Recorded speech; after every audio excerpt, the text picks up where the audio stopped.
There are tons of business podcasts to choose from, but only one has the stamp of approval. Kristin Stampini is South Florida's leading real estate entrepreneur and your trusted source for everything real estate.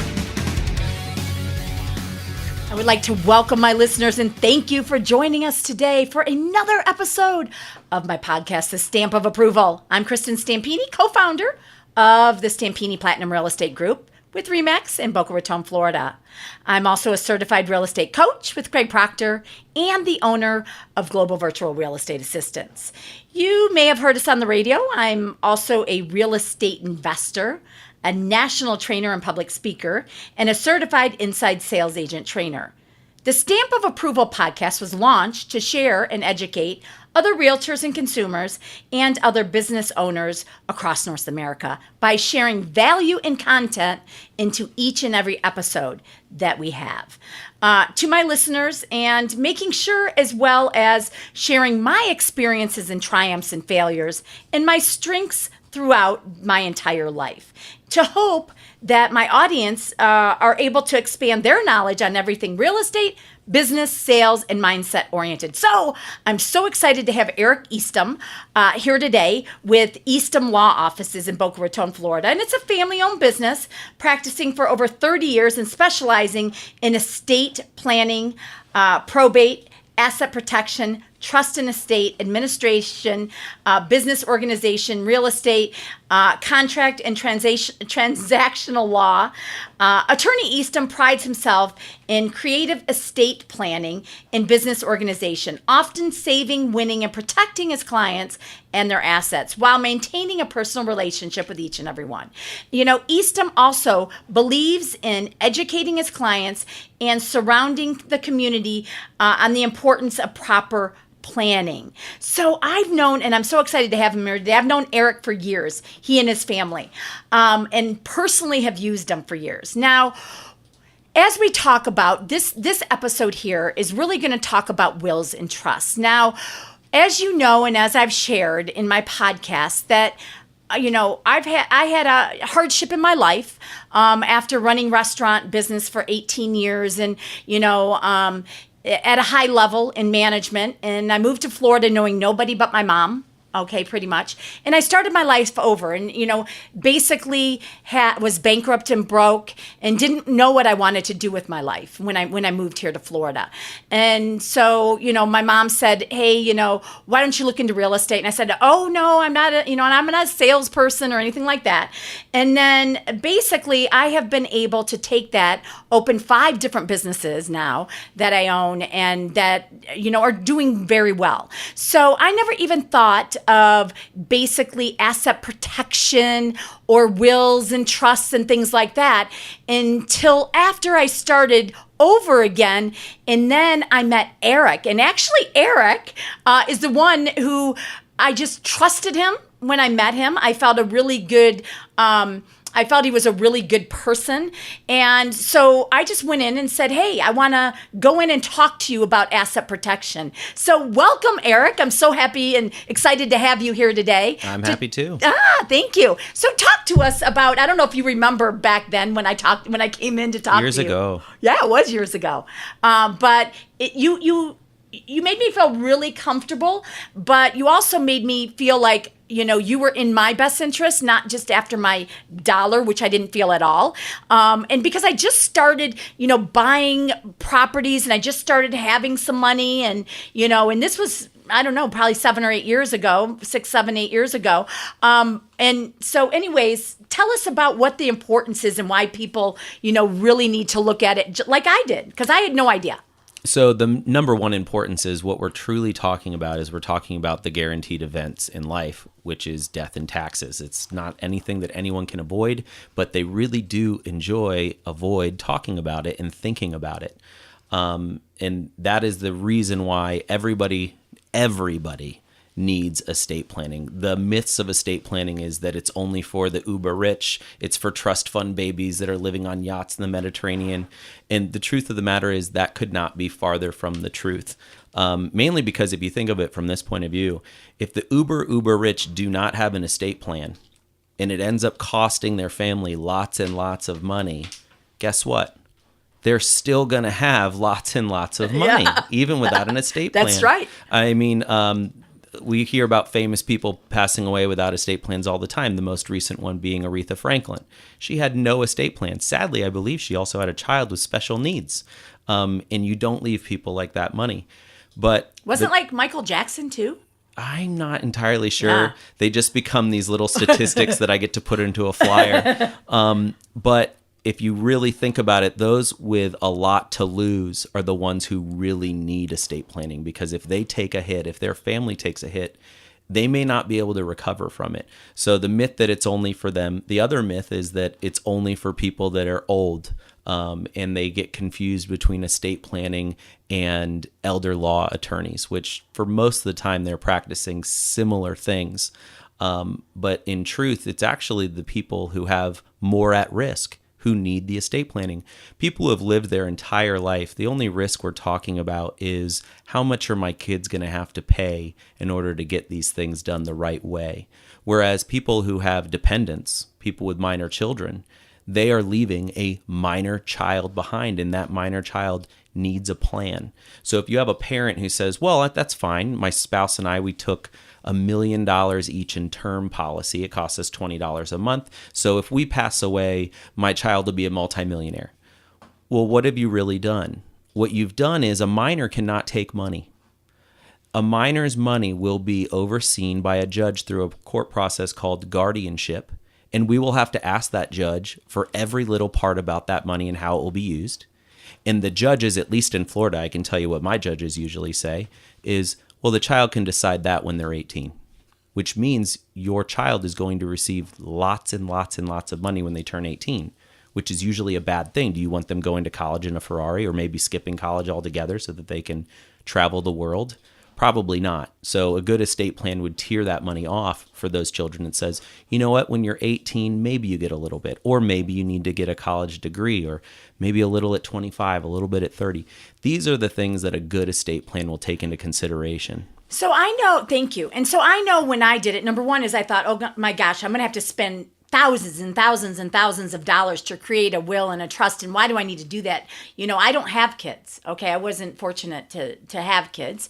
But, you know, why do I really need to worry about that? And I know a lot of other people that think about it and say, oh, well, I'll be gone. I'll be dead. You know, why do I have to worry about it then? So talk to us about that.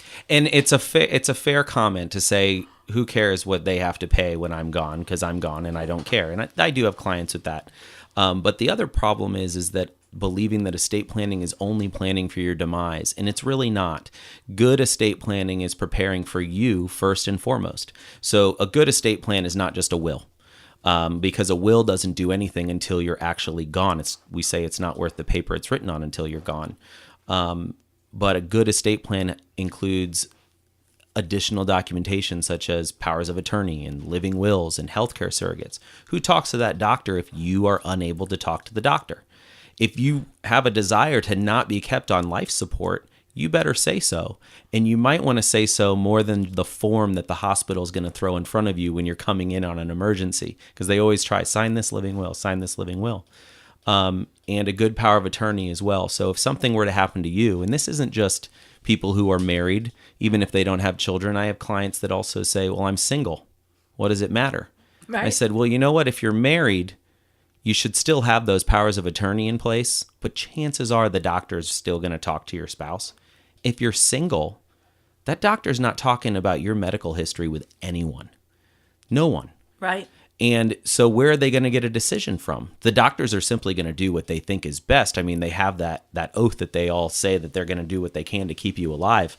But when you're stable and they say, we need to know what to do, who are they taking that direction from? So if you're single, you at the very least should have a power of attorney.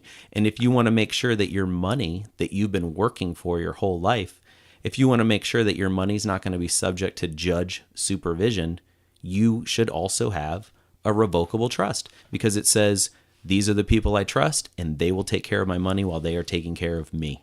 Wow, you just covered a lot of great content. So first is, you know, and I was one of those believers.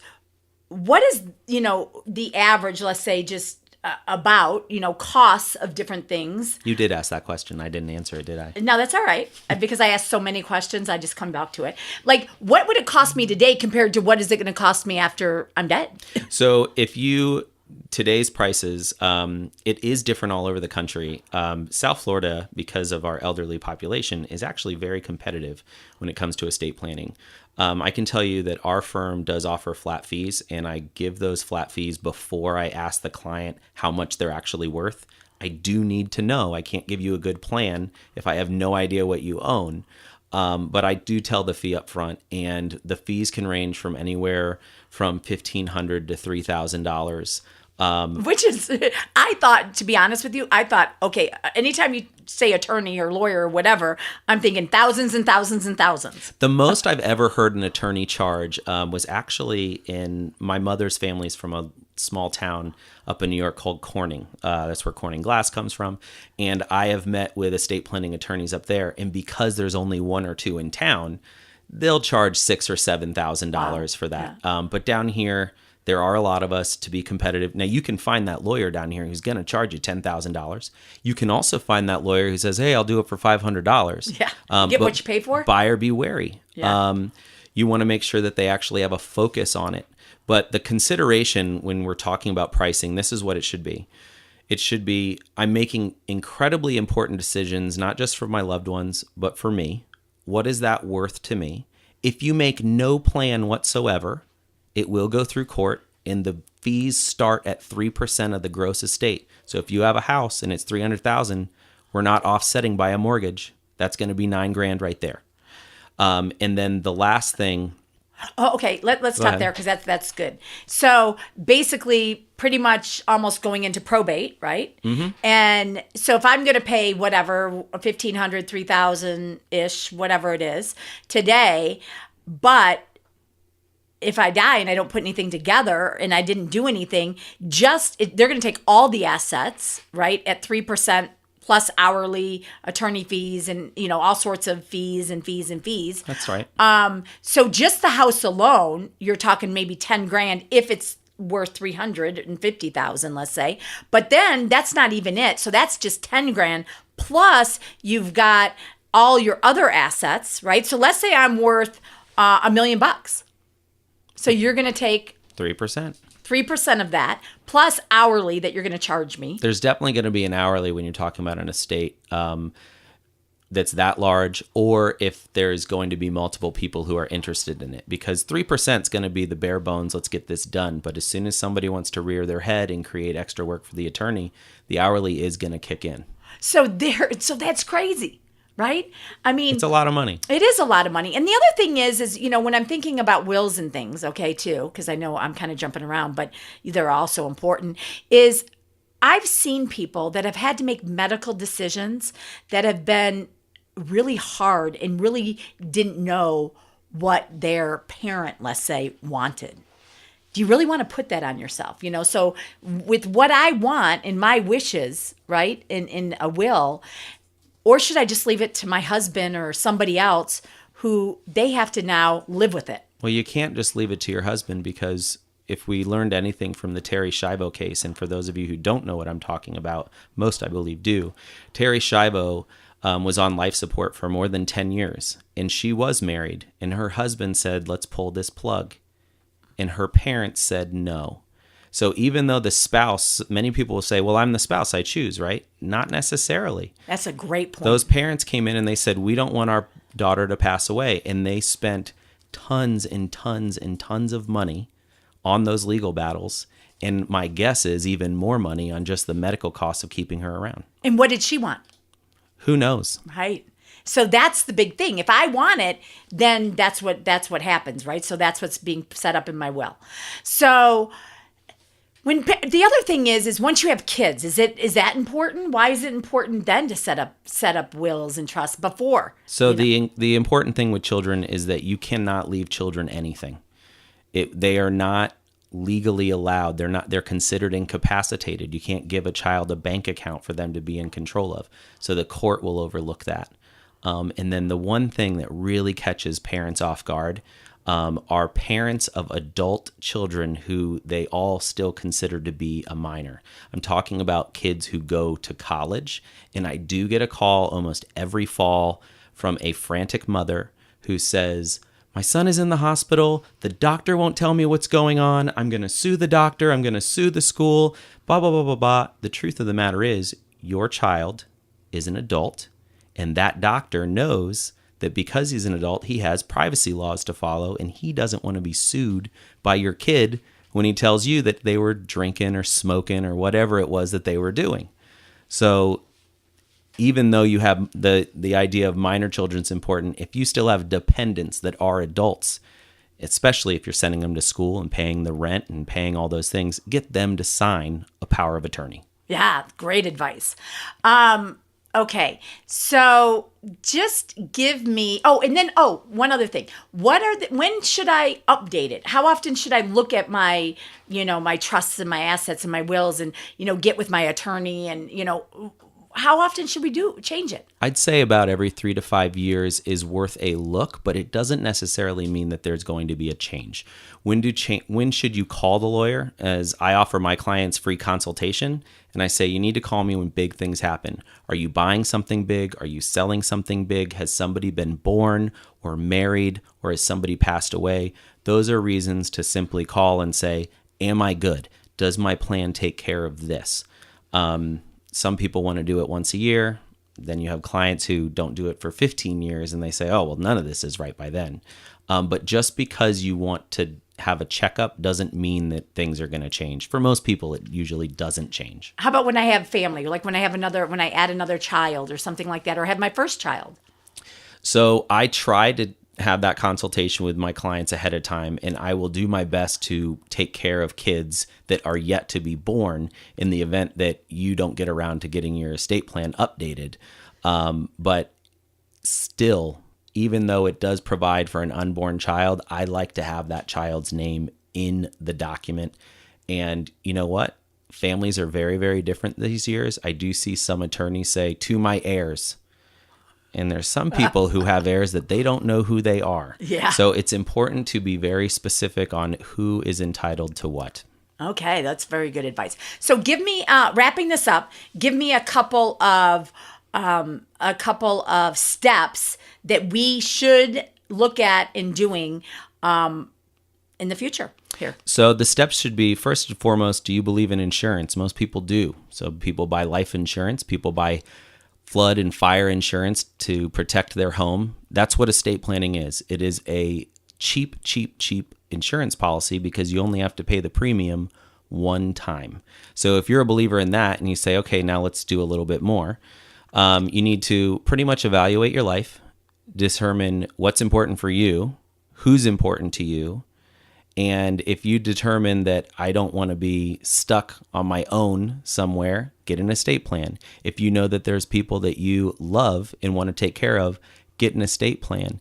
And if you have, if you're an elderly person, for example, don't just take care of yourself. If you've got children who are adults with their own children, give them that last bit of parental advice and say, you need to protect your kids too. Oh, wow. That's awesome. So how much does a will cost? What is the range of a will? A will is about $350. $350? It's nothing. It's nothing. Oh, my gosh. And what is in a will? So all a will does is it's going to say to the court, when I pass away, this is who I would like to be in charge. Just because you nominate someone does not mean they will get it. It does mean that they are given preference. And then it says, and this is where I want my things to go. That's all it does.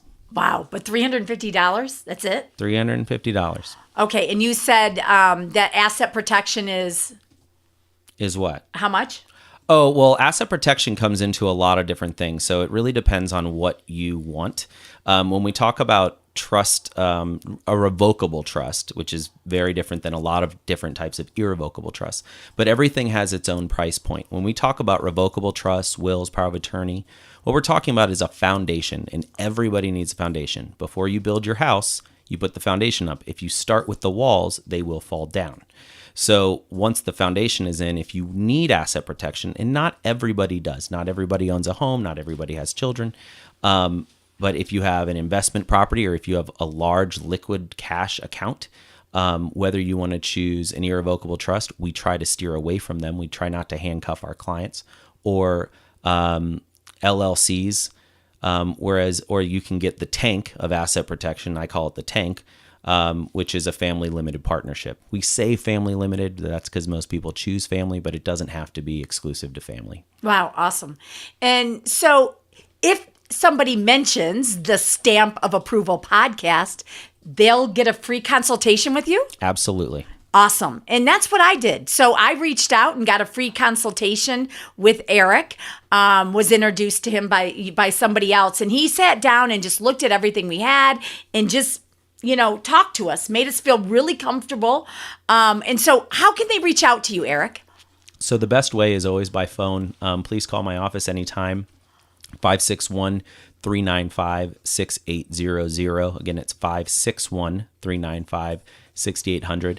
And our web address is Eastham Law Offices. It's plural, and Eastham is spelled east like the direction, ham like the food. And if you're just a person who really needs to only send text messages or emails, the best email is emjeastham@easthamlawoffices.com.